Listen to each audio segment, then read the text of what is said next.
Hey folks, Cherry here from Sirena Surgical Services. How are we? Happy New Year, everybody. Happy New Year. As we enter the new year, one of the big things that I was sitting down thinking about was content planning, right? What do you guys want to know for the new year? What do you want to talk about? And so one of the most important things that I think right now that we need to talk about is what is happening in the Dominican Republic in 2022. Today is January 6th, 2022, and we need to know what exactly is happening, what is going on, how to handle it, what to expect when coming to the Dominican Republic, whether for plastic surgery or even for vacation at this point, basically based on what's happening with our pandemic right now. So are you ready? Let's talk about it. All right, folks, so let's just get right into it. So the first thing is you've made a decision to come to the Dominican Republic, right? If you didn't, or if you're not thinking about it, I don't know why you're even watching this video. But so now you've made a decision to come to the Dominican Republic, whether it be for surgery, vacation, visiting, whatever. But particularly this video is tailored to girls or gentlemen who are coming for plastic surgery. Keep that in mind. So at this point, I'm assuming that you are either researching a surgeon or have actually chosen a surgeon and have a date locked in, right? We're going to be doing a separate video about how to choose your surgeon. I need you guys to understand, and I will say this in every single video, so you can fast forward if you want to, you can learn the words and repeat it with me. But plastic surgery is not a haircut. It is not a tattoo, okay? You have to know who you're going to. You cannot be just listening to Instagram. You can't just listen to other girls who have gone like you, who at some point researched just like you and trusted somebody's opinion, and God bless them, they had a good experience. But you have to be careful. This is a very, very, very delicate situation, delicate process, and I need you guys to be very careful about how you're selecting your doctors. Social media is controlled by the person that owns the profile, and so they're always going to control what you see, always going to control your perception and what your perception becomes. So please be mindful of that. But that's a whole nother video, so we'll get to that another day. So back to the Dominican Republic, right? So now that you've selected your doctor, that you have your deposit, hopefully you've selected your recovery home, hopefully you're staying at mine. But either way, right, no matter where you're staying, you need a flight. You got to get here. So the first thing is, when you book your flight, you may receive an email from the airline. If you receive an email from the airline, they're going to indicate to you that you need to go ahead and get online. You need to fill out a migration document. This document is a migration document. It's called e-ticket. You're going to fill out an e-ticket for the Dominican Republic. This is basically an online form. I believe it's 2 pages long. And it's an online form where basically it's a bunch of drop down and little fill in the blanks. It's going to ask you your name. It's going to ask you your dates of travel, where you're leaving from, where you're flying into, if you're stopping anywhere in between. It's going to ask you if you're flying alone, and it is going to ask you for the address of the location you are going to be arriving to. So let's say that you're coming to the Dominican Republic. You need to know specifically where you're going. So not just the name of your recovery home, or not just the name of your clinic, not just the name of your Airbnb or the name of the building. You're going to actually need the local address to fill that form out. I can go ahead and do a detailed video with you guys and actually just screenshot it so that you guys can see what the form looks like, and we can fill it out and do all that kind of stuff. And if I'm able to somehow plop in a screenshot in here, because I'm still learning how to put all these videos together, I will do that. So we'll get to that. But just know that you need to fill out that form. Now, that form is a form that's done online, and for whatever reason, the system that they have here in the Dominican Republic only updates once every 24 hours, or about like every 16 hours or something like that. It's not really like on schedule. So if you do your form, please, well, when you do your form, not if, because you will not be able to fly without it. When you complete your form, please complete your form at least 24 hours. The reason I'm telling you this is because it has happened to me. Please fill out your form 24 hours beforehand, so that when you get to the airport, you may have the stroke of luck that boom, your thing is there. When you get to the thing and they want to scan your stuff and everything is there, great. It may happen that you may have the QR code that they give you, or the actual confirmation page that they give you, and yet it's not registered in their system, and now you're going to have to get to the side of the line and fill out a manual form, which is a pain in the butt. So please just do it ahead of time and get it done with. Like, this is something you should not be doing last minute anyway. This whole trip needs to be really planned out really well so that you don't have any issues. And it's not so much about planning every minute. It's just about being organized and knowing how to deal with stuff, so that when things pop up, you're like, she already told me that. I know how to do it. You understand? Because this, like I tell my girls, this can be very stressful. It can be very, very stressful.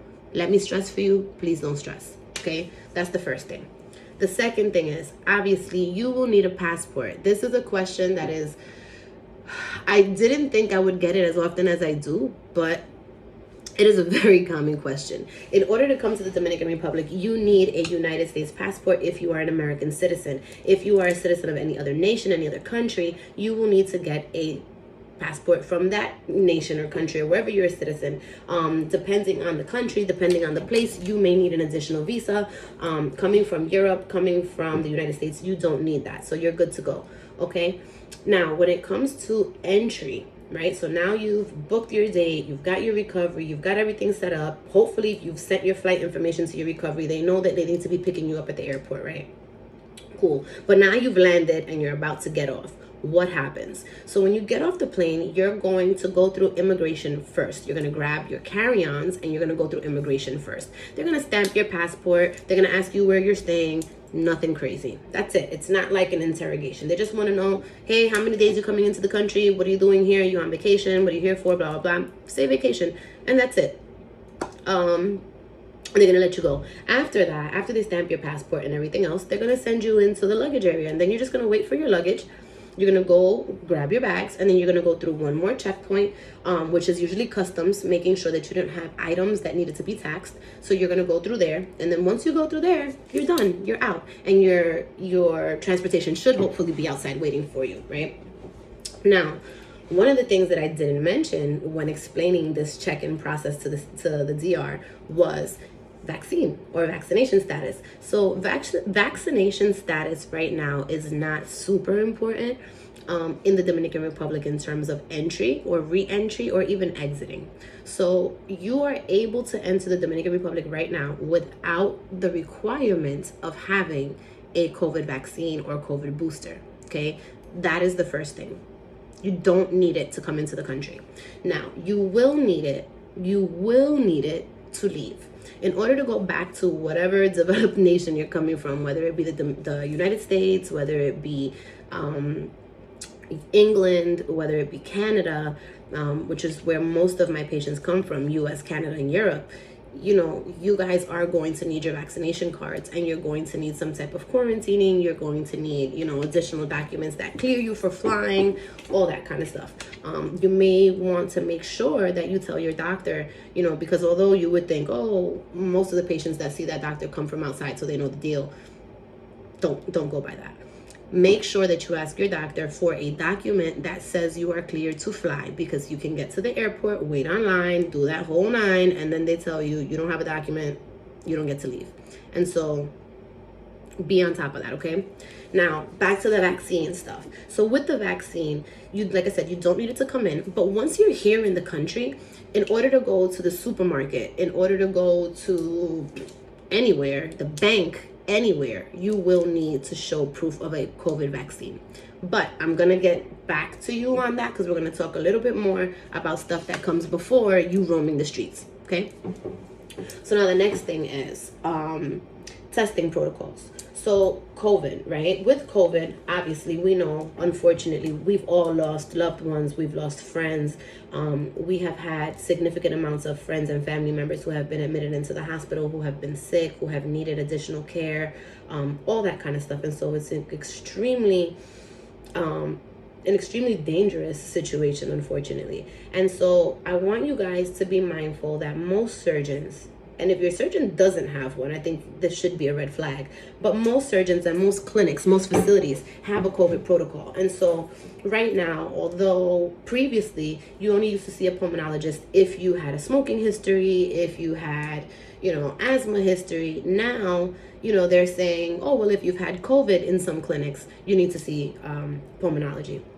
At this point, the surgeons that I work with do not give you the option of whether or not you can see pulmonology. You must see pulmonology in order to have surgery with any of my 15 surgeons. And they're across a bunch of different facilities, and they're across the country. Not all are here in Santo Domingo, okay? And I'm telling you this because, dude, so many of us have had COVID once, twice, 3 times and didn't get it hard and don't know that we had it. So many of us don't know that we've been exposed the second time because we were vaccinated, and we didn't know that the little cold we had for 2 or 3 days was actually COVID. Many of us have not responded the same to Omicron. So there's a lot of different things happening. And if your surgeon is willing to put you on the table without really making sure that your lungs are clear, that your breathing airways are clear, making sure that you're not congested at all in your chest, making sure that you don't have antibodies or other things happening in your body so that you can't brew an infection while you're in recovery, honey, I think you need to really sit back and take a break.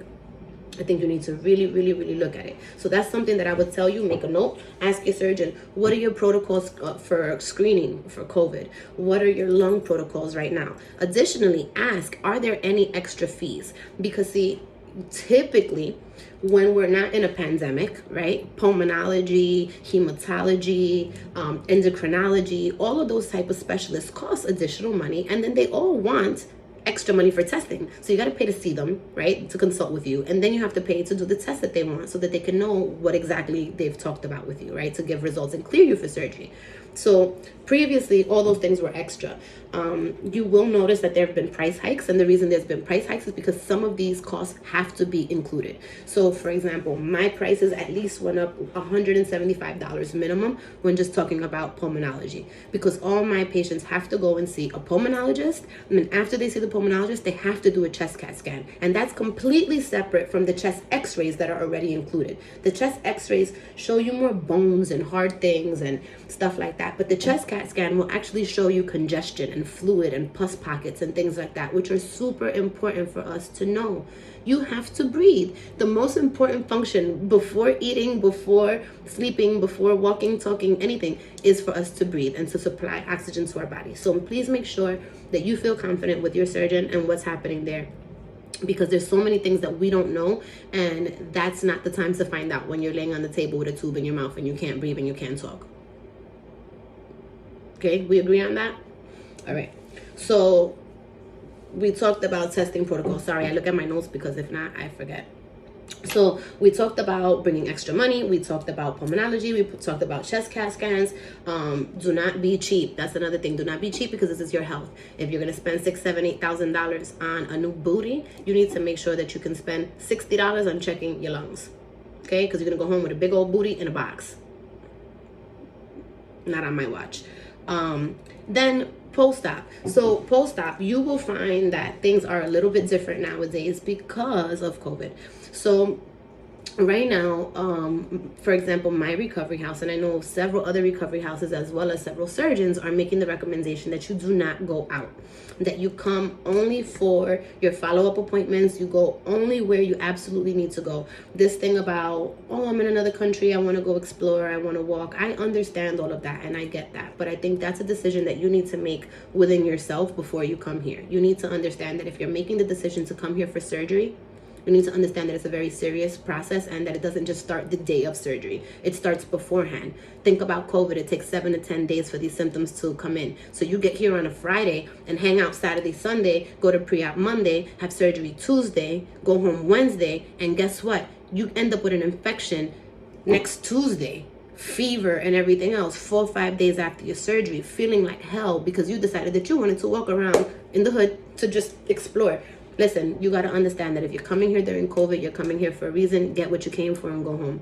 Nothing else. Girls at my recovery house, we're going to be doing everything possible to offer you as much entertainment and as much stimulation as at home. We have a hair salon. We're building our pedicure stations. We have other things happening, our massages, game nights, pizza nights, all kinds of stuff. But we are not going to be allowing unnecessary outings if you're staying in our home, because it's not fair to you, it's not fair to our staff, and it is definitely not fair to the other patients that can get exposed, whether they're vaccinated or not. Okay, so that's that. But with reference to post-op, like I said, you really shouldn't be going out. If you're staying at a recovery house, if you're staying with some type of assistance anywhere, or coming out here, even if you're staying with family, people need to understand that you're coming here for that, and people need to be able to respect that and treat you appropriately and take care of you and protect you. Please. Seriously, it's very, very important. You can die. This is like not a game. You can die.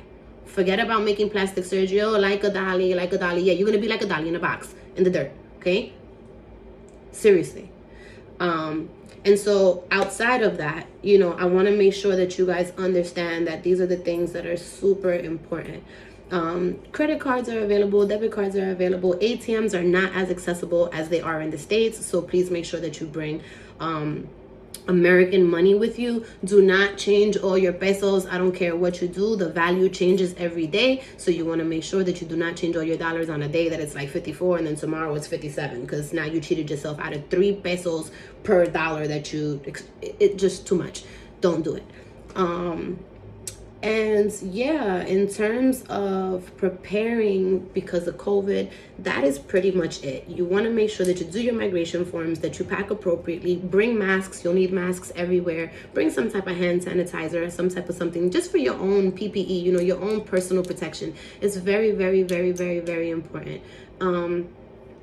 Like I said, make sure that you do your migration form 24 hours ahead. Make sure that you have everything that you need so you don't have to go looking for stuff outside. Or contact your coordinator and ask them to facilitate the things that you're going to be needing.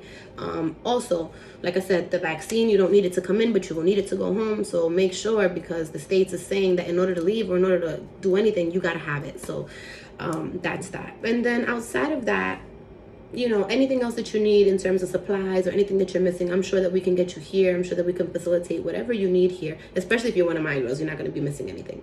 But if you need anything, you guys, as always, reach out. Please like and subscribe to the channel, like the video, hit the bell. Make sure that you stay in touch with us. Make sure that you're aware with the notifications so you can always see when we're posting new things. I was out of the office. I was like taking some time off, so I didn't post, but I will be back on my grind. Thank you guys, as always, for staying tuned. Share this video. Make sure that you help somebody prepare for their trip. And if you need anything, as always, Sirena Surgical Services on Instagram or .com. We've got your back. Bye, guys.